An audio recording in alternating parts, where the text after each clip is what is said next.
The old side road leads to dominion. Has the BRICS project been planned for decades by the global economic elite? Well, we know one thing for sure is that there is a food crisis because we're not getting enough fertilizer from Russia, and also there's an energy crisis and an economic crisis in Europe, especially because we're not getting energy from Russia.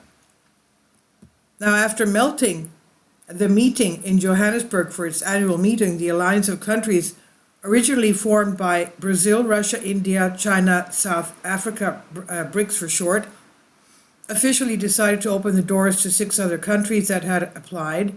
Thus, Iran, Saudi Arabia, Argentina, Egypt, Ethiopia, and United Arab Emirates joined the club. The mere fact that we see 2 countries like Iran and Saudi Arabia being part of the same geopolitical alliance should give an idea of the revolution, or perhaps we should say counter-revolution of international relations that is underway.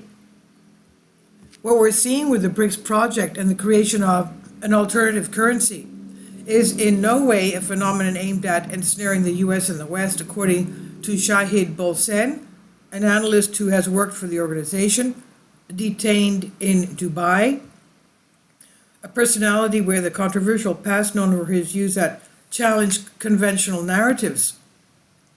And BRICS has really expanded in 2023. They even have areas of Central America, South America, African nations, and Indonesia. Now, Bolson recalls that both the idea of BRICS and the term BRICS were coined by Goldman Sachs in 2001 by economist Jim O'Neill, head of Goldman Sachs at the time, who coined the name. Almost all the central banks of the countries, including the BRICS, are controlled by the BIS. Indeed, in November 2001, the Bank of New York wrote a paper entitled Building a Better Global Economy, BRICS. And in the paper written by the economist Jim O'Neill, some rather estimates are made about the fact that the growth of the countries that make up BRICS acronym, Brazil, Russia, India, China, South Africa, will soon be higher than that of the countries belonging to the Eurozone. This plan has been in the works for decades. None of what is happening surprises the West or the United States, nor does it represent the emergence of true multipolarity, de-dollarization, the destabilization, I got that out finally, of Europe, the rise of the BRICS, the potential new BRICS currency, and the pivot to Asia are designed with a global plan in mind. A central bank digital currency, CBDC, is also a creation by the BRICS, just like the Fed and the ECB. Shahid Bolsen's perspective is confirmed by examining some passages in the following article. The Rockefeller Plan for the BRICS New World Order here. Also read the article BRICS, the key tool for establishing the New World Order. Indeed, in a recent article, August 25, 2023, after more than 20 years, economist Jim O'Neill denied that his document was some kind of blessing for what the BRICS would do in the coming years, specifically writing, London 25, August 2023, when I coined the BRICS acronym in 2001, my main point was that global governance should adapt to incorporate the world's largest emerging economies, Brazil, Russia, India, and China, and not only topped this group's list, but were also collectively responsible for governing nearly half the world's population. It made sense that they should be represented accordingly. In conclusion, after 20 years, he returns to an article he wrote in 2001 and tells us that it was a reasonable prediction. BRICS, will 1984 multipolar world lead to UN global governance? The division into 3 blocks in 1984 highlighted how power uses division, propaganda, and control to maintain control and subjugation of citizens.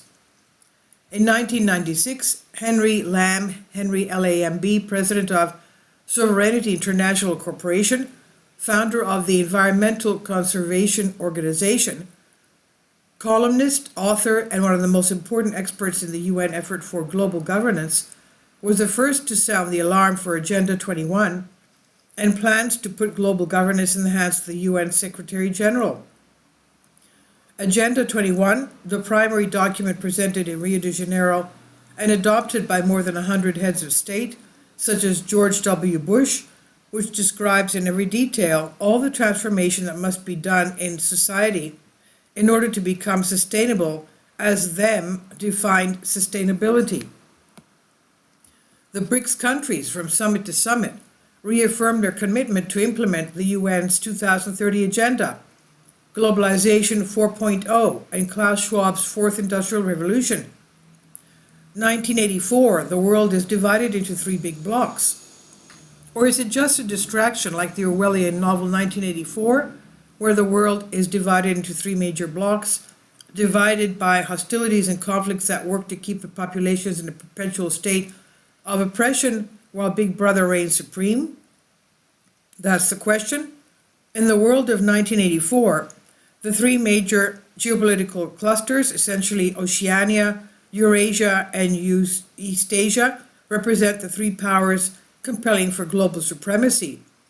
Each bloc has a big brother, quote-unquote, its own totalitarian leader, and uses nationalism, propaganda, and control to maintain its power.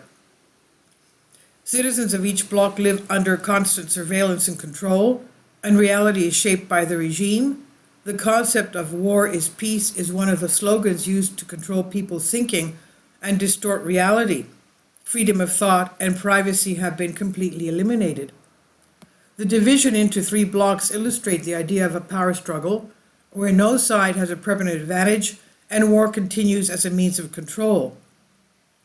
Citizens of various blocs are monitored and pushed to support their current government, regardless of overwhelming evidence that power is oppressive and really distorted. Ultimately, the division into three blocks in 1984 highlights how power uses division, propaganda, and control to maintain dominance and subjugation of citizens.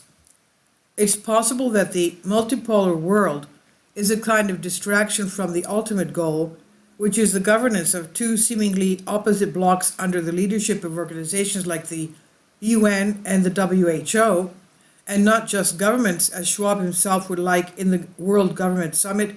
Klaus Schwab wants to create new mechanisms to strengthen international cooperation in a multi-dynamic world. ? This is by Solask. Please leave your comments and thank you for your support. Please support my Patreon account. The daily posts are 5 videos daily and they are totally different from what I have on my YouTube channel. Thank you so much for your support and that you find all my content so interesting. You'll find the Patreon account details in the description box below.